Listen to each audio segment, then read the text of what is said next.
our moderator this afternoon, who has the unhappy job of trying to keep our speakers to half an hour each, is a very charming lady, as you can see. I first heard her perform in Washington at one of the Human Events Conference several years ago. Was tremendously impressed. We tried to get her to come and be a speaker last year, and she wasn't able to come. This year she was able to come, but we have put her talents to use in other ways. She's been one of our hostesses, and she very kindly agreed to act as moderator this afternoon. Although she tells me that she is no speaker, that she doesn't like to be on the platform, that her knees are shaking, and that it's a terrific ordeal for her.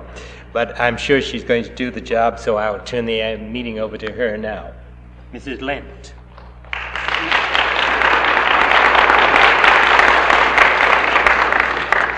Thank you, Colonel Bunker.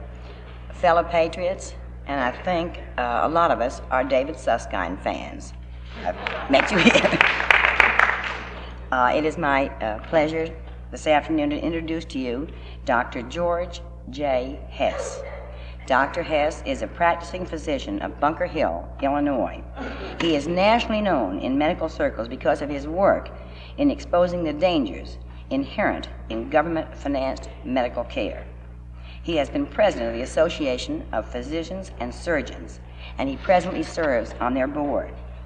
Dr. Hess is a member of the advisory board of the Conservative Society of America, the advisory board of Christian Crusade, of the five-man Layman's Commission of the American Council of Christian Churches.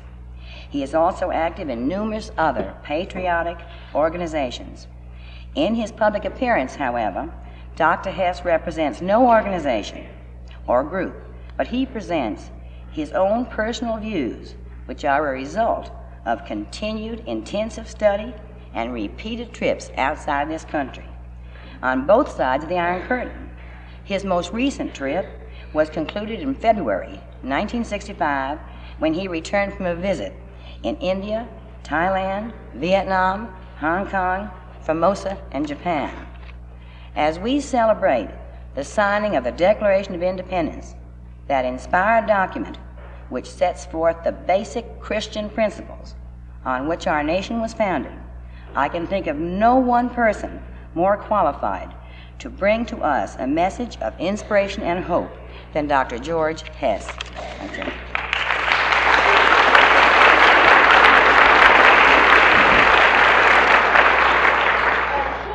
And now I feel quite confident that there are among us those of you who at this moment are feeling, shall I say, a bit sorry for me because you're aware that this is normally considered something of a handicap to be scheduled to speak at 2 o'clock when the previous morning session concludes at 10 minutes of 2. And I thank you for your interest, but I can assure you this is no handicap for me because you see, this weak, small voice of a country doctor from that little town in central Illinois has no intention of doing anything anyway. If there's anything done here this afternoon during the time assigned to me, it will simply be done because the Lord saw fit to use me as the vehicle through which some word of value would be transmitted. And since the Lord whom I serve knows no handicaps, then I am not laboring under a handicap at this moment. I would suggest that we help the Lord, however, by following the suggestion of Mrs. McKinney and refrain from applause. And one other suggestion I would make is that someone outside the door suggests that the latecomers feel free to come right on in and not worry about interrupting my message. And now at this hour I would like very much to rather leisurely discuss many things with you.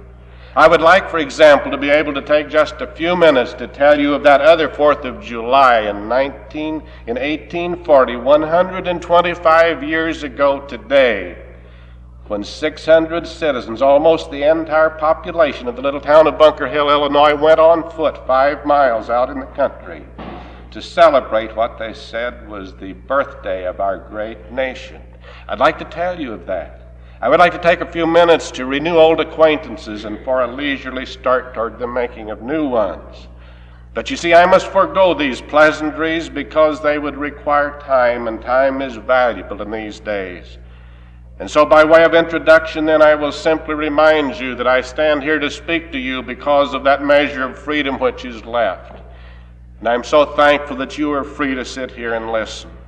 I would remind you that this hour, men and women are still dying to preserve that freedom.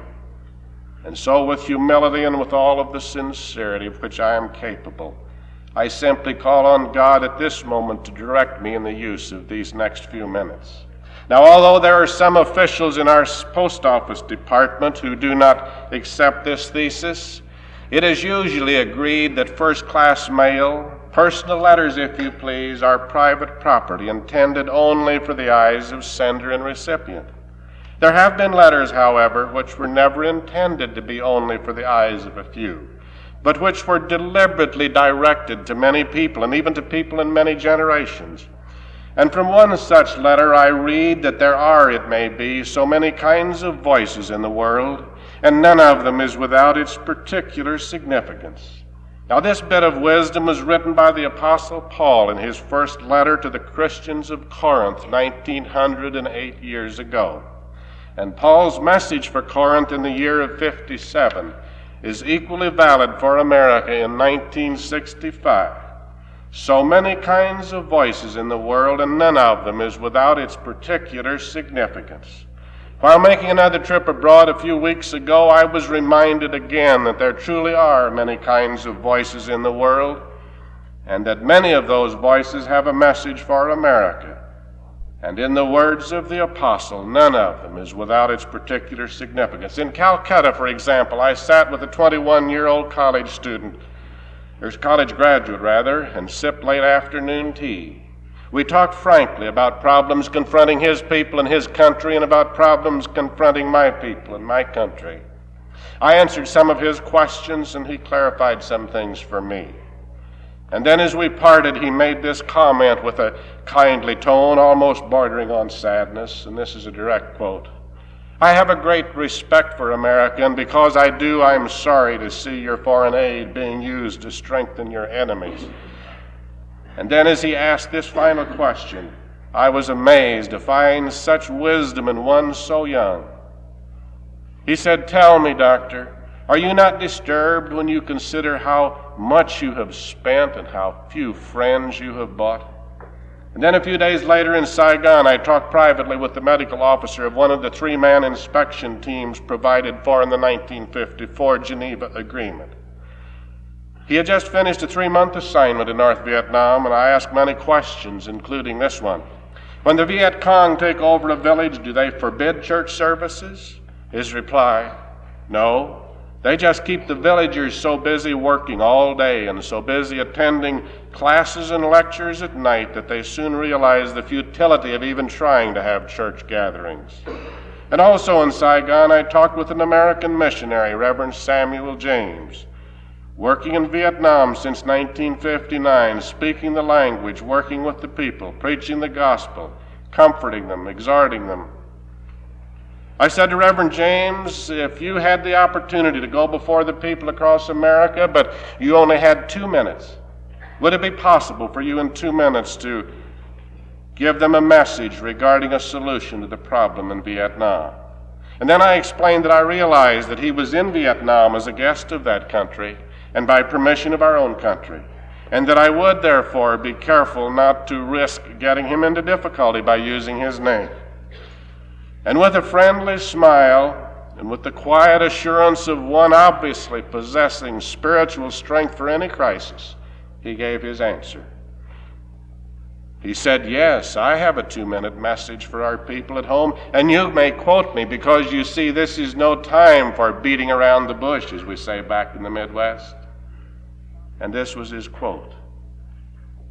He said, if communism is to be stopped at all, it must be stopped right here. He said 3 things are essential. Number 1, we must realize we are at war. Number 2, we must have the desire to win that war. And number 3, we must get busy and do it right now. My visit in Taipei, capital of free China, was a glorious experience. It surely provided education and inspiration in addition to the very pleasant experience of being surrounded by people who are deliberately and without reservation dedicated to actively resisting communism. This is one place in the world where one can proclaim his opposition to communism without being promptly labeled a bigot, a fascist, a mental case, or a patriot for profit. And here again I heard many kinds of voices with a message for America. Mr. S.C. Chan, director of the 5th Department of the Nationalist Party, sent this word to you. We are concerned about the United States policy of a little here and a little there without a really positive program to prevent communism from taking the rest of the world. And then Mr. Peter Chiang, Director of Political Research for Nationalist China, was courteous and patient throughout a lengthy private interview. And then when I asked him to summarize his message for America, he said, "Tell your people that if communism is to be kept from taking your homeland, communism must be stopped in Vietnam. Tell them there is one sure way to stop communism in Vietnam.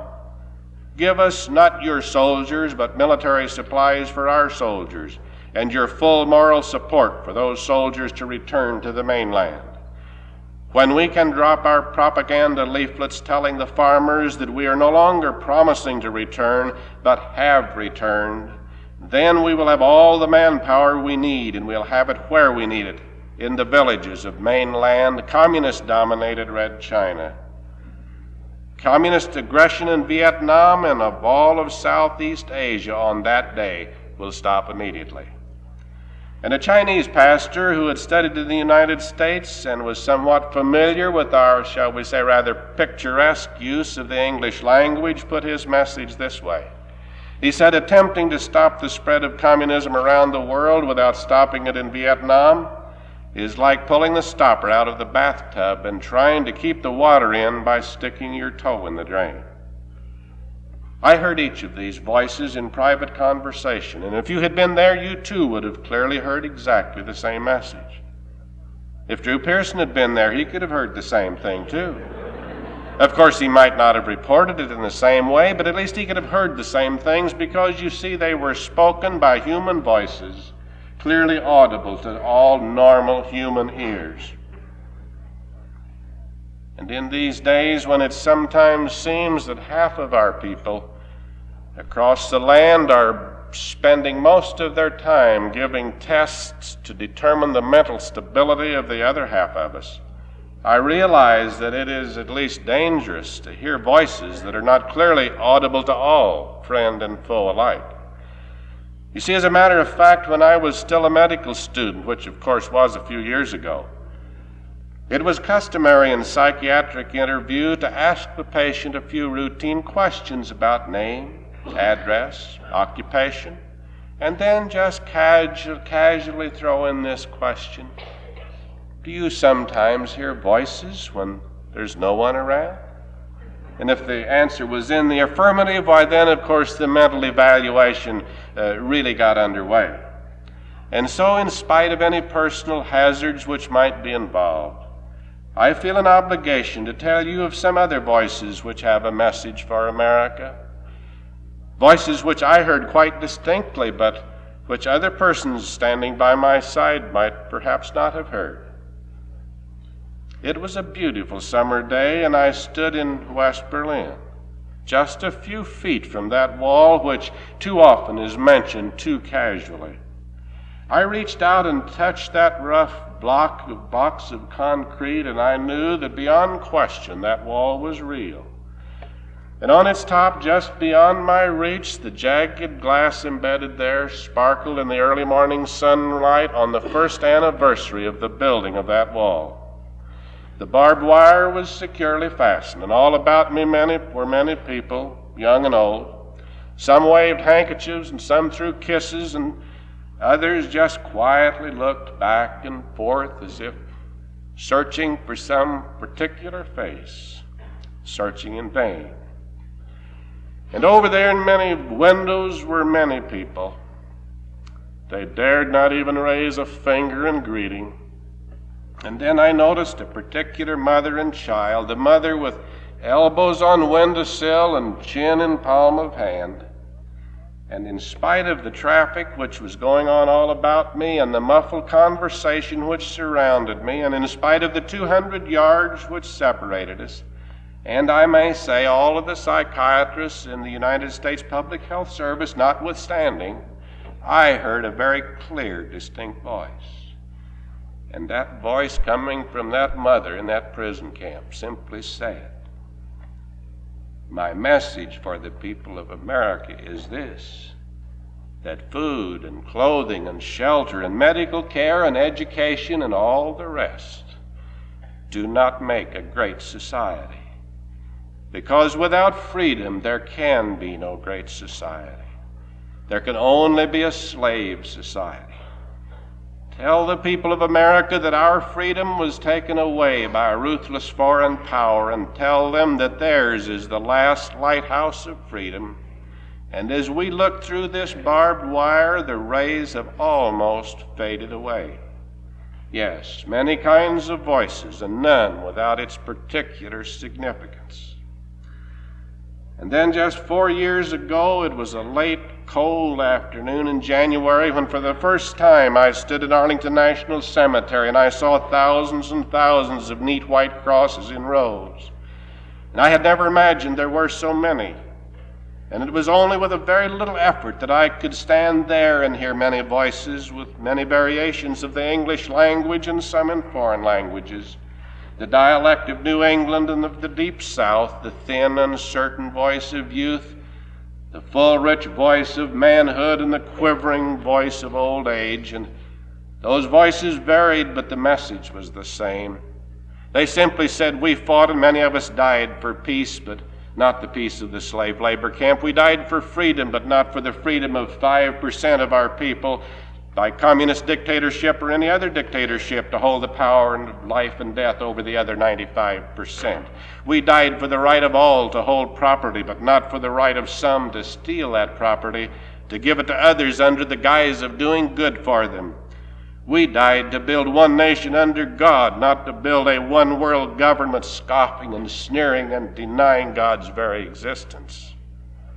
I have given you the message of, rather hastily, of course, some message of some voices which you too would have heard if you had been in the same place at the same time, and I have reported some voices which I heard, but which possibly you might have heard differently or perhaps not at all. And then there are some voices of particular significance for America whose message is clear and available to all because those voices are recorded in printed form. Sell Tito wheat on 17-year loan. U.S. security agents told burn files. The State Department security offices directed its agents in 20 major cities of the United States to destroy the bulk of their field office records containing data on government security lists. Terry to fly to Russia for health study. A delegation headed by United States Surgeon General Luther L. Terry will fly to Moscow tonight for a 3-week study of how the Russians handle urban environmental health problems.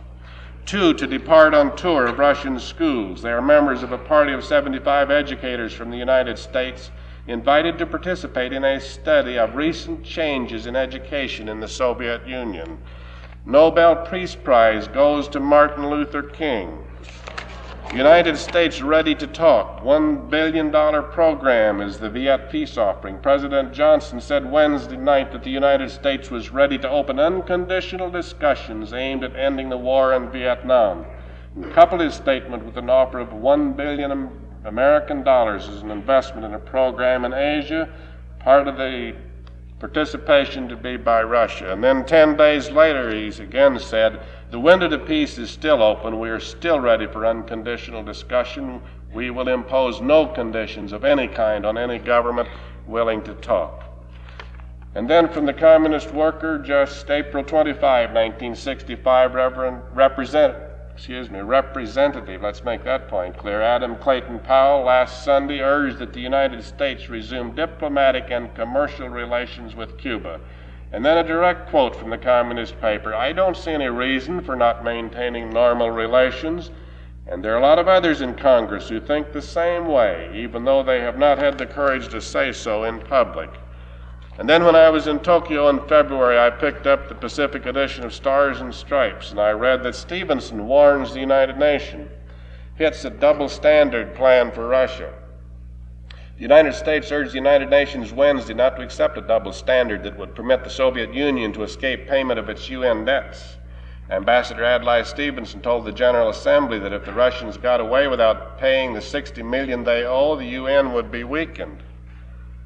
But 6 weeks later, I read that the United Nations won't go broke. The United States won't let it. The United States has quietly come to the rescue. United States officials have informed Secretary General U Thant that Washington will pay $200 million to the United Nations this year, regardless of the outcome of the negotiations regarding the other nations which are in arrears. United States-Russian aid union urged by Fulbright. Chairman Fulbright of the Senate Foreign Relations Committee proposed today that the United States and Russia join in a partnership to distribute foreign aid around the world.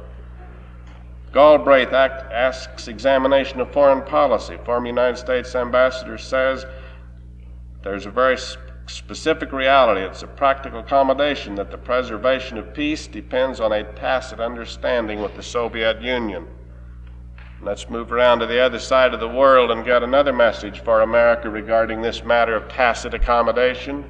I read in the communist-owned publication International Affairs that revolutions are performed by the people when the necessary internal and external conditions are mature. That is why the atmosphere of peaceful coexistence creates the most favorable condition for revolution. Revolution is not a violation of the principle of peaceful coexistence. It was, for example, no accident that in the atmosphere of peaceful coexistence, the socialist revolution won out in Cuba. Peaceful coexistence does not mean a dampening down of the struggle, but a specific form of class struggle and favorable conditions for unfurling the revolutionary process. This is not Robert Welch, Billy James Hargis, Carl McIntyre, or even a doctor who's, according to some, should be home taking care of the sick people instead of here. This is what the communists are telling us. Yes, many voices have a message for America. It was in September of 1959 that Mr. Khrushchev made his triumphal tour across our land, and it was a triumph for communism. And then came the Camp David conferences, and then a weekend spent in the Eisenhower household before Mr. Khrushchev returned to take charge of his slave labor camps. And following his departure on Sunday evening, a news conference was held with the president. And I quote from the Illinois State Journal, Springfield, Tuesday, September 29, 1959. One reporter wanted to know, did the premier tell them that one day they might live under communism, referring to the grandchildren? President Eisenhower shook his head in amusement. No, he declared, and noted that the Eisenhower grandchildren are hardly old enough to, quotes, know what he might have been saying on that score. But the president added, and this is a direct quote and has never been refuted, this was the kind of heartwarming family scene that any American would like to see taking place between his grandchildren and a stranger. Now, I have had my share of distortions and misquotations in the newspapers. I have attended meetings and my heart has been broken as I have gone out and seen what was printed regarding those meetings and the tremendous messages that others have presented. But you know, I'm not nearly as much disturbed about this so-called bottleneck barricade put up by, as we so frequently hear, the breakdown of communication, the animosity of our so-called mass media. What I am disturbed about is that even back in 1959, the president of this great nation could sit down with this man who had been responsible for the death of more men, women, and children ever recorded in history. And then after his departure back to continue his satanic program, the president of this great country could say, this was a kind of heartwarming family scene, and it was printed in the newspapers, and how many people raised one feeble voice of protest? But Satan's work was done, communism's work was done, as this quotation was reprinted in the communist publications around the world. And think of the heartbreak of those people who held out in their minds the United States of America being one possible hope for freedom. And then the leader of this country referring in those glowing terms to the visit of the man who held the power in life and death over them, a heartwarming family scene. Yes, let us spend a little less time in attacking the press because they're not giving us a fair break, and let us spend a little more time exhorting our people to at least glean what bits of truth they do see in our newspapers, and then try to alert our other fellow Americans to take heed and capture the significance of it, to get the message which is coming through to us and do something about it. Oh, I wish that our president could have stood with me in Union Grove, Wisconsin, where I spoke a few months ago, and heard the voice of the lady whom I met there as she told me how, as a girl, coming here just as an infant from the Ukraine, she received letters from her grandfather in Odessa in the Ukraine. And this lady told me how her grandfather wrote to her of the famine sweeping the country in the spite of an abundant harvest, because the grain was being shipped to Russia while the communist soldiers stood guard and prevented the Ukrainian farmers from partaking of even a little bit of that which they had produced. And then her grandfather told her of her relatives and friends dying of starvation in the midst of plenty. And he described her grandmother's gradual weakening until she quietly slipped away. And then came, according to this good lady in Union Grove, Wisconsin, then came the letter which said, "Dear granddaughter, do not write again, because before you get this letter, I too will be gone." And who was in direct charge of this massive program of planned starvation? It was the man who later sat in the White House and visited with our president. And it was the man whose visit the president referred to as a heartwarming family scene. And on January 4th of this year, a soft, persuasive voice, almost pleading, but with just a hint of inflexible determination, gave a message to the Congress of the United States. And by television, that message went all across the land. Yes, from King Lyndon, the message went to his subjects that I propose that we begin a program in education, that we begin a massive attack on crippling and killing diseases, that we launch a national effort to make the American city a better place. I propose that we increase the beauty of America, a new program to develop regions now suffering from distress and depression, new efforts to control and prevent crime and delinquency. I propose that we honor and support the achievements of thought and the creations of art. And as we see that program being implemented, we are reminded of the skill by which the master puppeteer manipulates the strings, as the little figures below obediently follow his will so smoothly that it almost looks as if they were doing their own thinking. And this same voice and this same evaluation of the state of the nation reassured some of our people, and I may say frightened others. As he said, the soundness of our dollar is unquestioned. We are only at the beginning of the road to the Great Society. I am sure that the American people would welcome a chance to listen to the Soviet leaders on our television. And according to my watch, I had 9 minutes, and according to this card, it says 5. I settled for 6.5. Oh, but I'm not a compromiser and a appeaser. Well, this is heartbreaking, I hope you understand, but then, as I said, if the Lord can accomplish something with these few minutes, it isn't for me to determine. And so we'll skip over the voices, and I suppose we'll have to skip over most of the answers, but without haste, deliberately, spending these remaining moments as if I had an abundance of them, I will tell you of another voice. I must explain to the younger ones in our audience that Robert Ingersoll was the great proponent of that philosophy which held sway particularly in the latter part of the last century, known as agnosticism, which simply says that we can't know whether or not there's a God, and since we do not know, we might as well just assume there isn't. And he was such a fluent exponent of that philosophy that agnosticism and Ingersollism came to be synonymous. And I have a copy here of the Litchfield paper, the little town, Litchfield, Illinois, where I was born. Little town of, it got up to about 8,000 or 9,000 in recent years. This was back in the days when the front page of the newspaper on Saturday night carried the church announcements. And I read here that the usual services at the Methodist Church will be held next Sunday morning at 3:30 p.m. Reverend H.O. Hoffman of Hillsboro will preach. At 8 p.m. he will speak on Ingersollism and Communism, Twin Brothers. Ingersollism, which says that we can't know whether there's a God or not, we might as well assume there isn't, and communism, which says we know, and we know there isn't. The public is cordially invited to be present. Ingersollism and Communism, Twin Brothers. When? August 30, 1879. Little town in central Illinois. They saw the picture, they saw the heart of this movement. And so in every generation there have been a few voices to speak. There have been a few ears to listen. There have been a few to respond to what they heard.